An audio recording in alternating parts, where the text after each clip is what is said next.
So I left the Air Force side of the military installation, and now I'm on the Army base.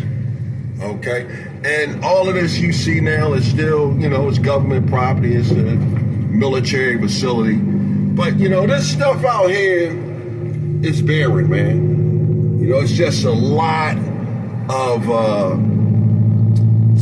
land, and it would be prime real estate for somebody who wanted to build here. Okay, now I will say this: one of the things that I remember, I think it was back in maybe 2021.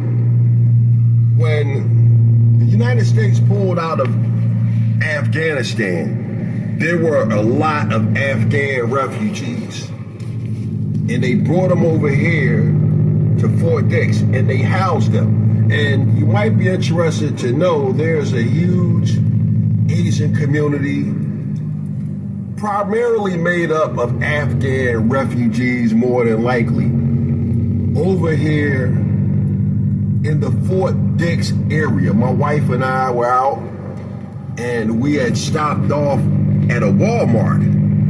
And I'll put it like this: if there were 100 people in the Walmart, only 10 of them were Americans, white, black, and other.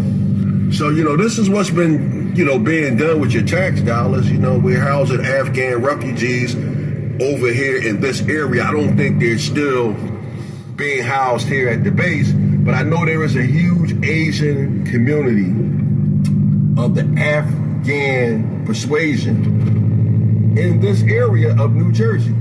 And my position is, you have homeless Americans, you have Americans who suffer from addiction of some type, drugs, alcohol, gambling.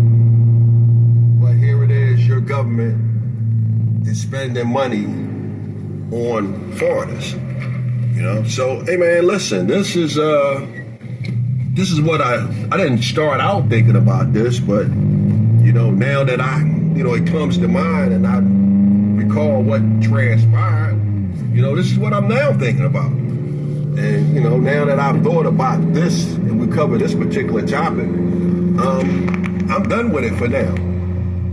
B.A.M.